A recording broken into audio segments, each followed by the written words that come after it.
dama bari in gyara dan kwali na in ba ku labari. Kun dade ba ku gani da wannan ba ko? To bari in ba ku labari. Kun san ba boye tsakani na ni da ku.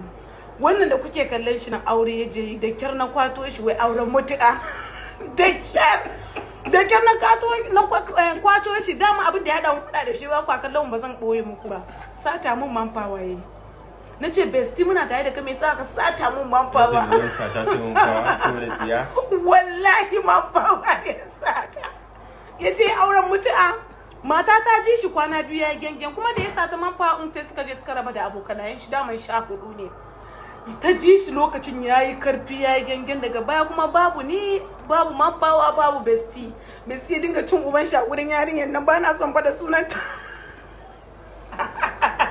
Yanzu kuma shine ya zo neman tuba. Na ce ni kuma sai na faɗa ma duniya idan suka ce in yafe mishi sai in yafe mishi.